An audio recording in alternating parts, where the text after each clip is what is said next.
Hello drawing students. Today we're going to be starting our large 18 by 24 fabric drawing using all of our charcoal. You can think of this as a little bit of a test.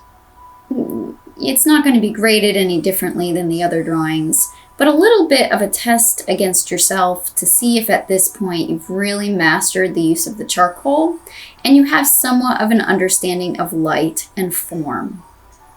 So you're starting, I know I'm demoing on the smaller paper, but you're starting on your 18 by 24 paper and you're going to make a choice. If you enjoyed working only additively last class on the small charcoal fabric drawing, you may work with the charcoal pencil or with your vine charcoal and your compressed charcoal and just add to the paper. However, you could also have really enjoyed working subtractively in the past, where we're pulling away our lights and kind of layering in our shadows additively. If you liked that way of working, you can add a tone to your paper first.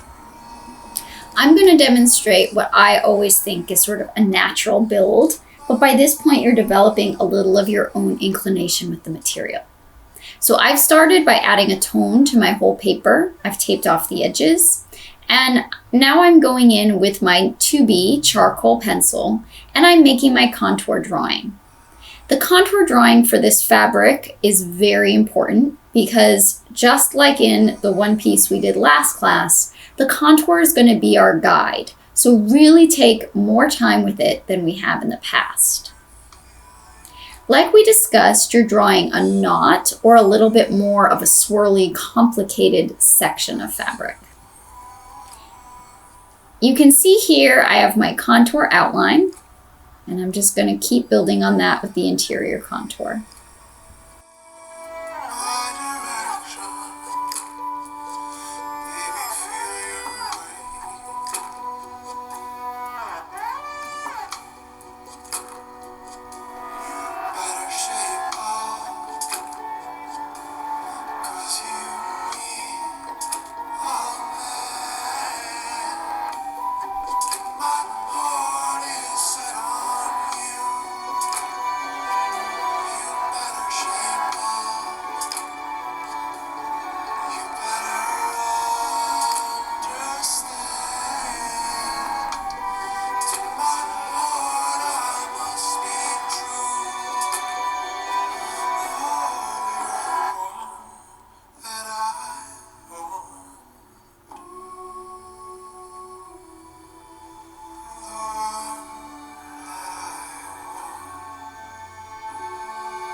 So as you can see, I've started going in with my darkest darks. I'm starting with vine charcoal just so I can establish a couple of places before I go in with my compressed, or if you're just working additively with your charcoal pencil. But I'm very quickly going to switch to my compressed and get some of that in there. I also have kicked it a couple times with my hand during this drawing process. You might even grab a rag and lightly brush it just to kind of add another layer of, there we go, just to add another layer of value to this to get it a little darker before you start pulling away your whites.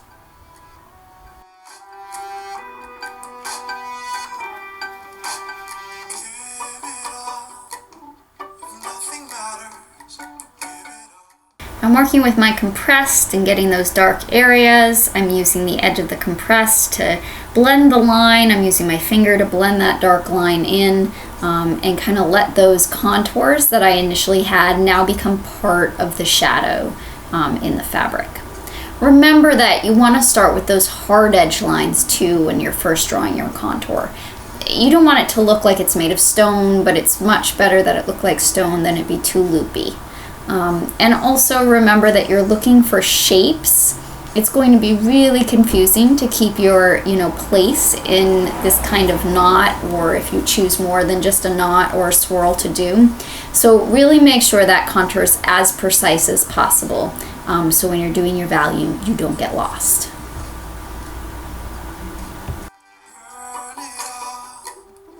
Nothing matters.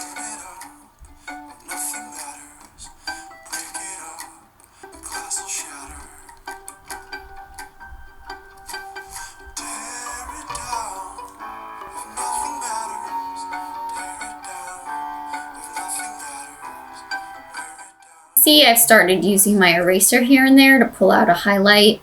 I might do that kind of as I go along, because if it gets too smudged, I kind of lose my place in this at where those whites are as I'm going. But of course, you can always wait till the end and kind of do them all together when you're done with your dark values.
In with my charcoal pencil and just grab some details. I could spend more time on this, really getting it intricate, or I can kind of move on, and if I desire the white charcoal in there, it's your choice. Some of you like it, I know, and some of you seem to prefer not to use it.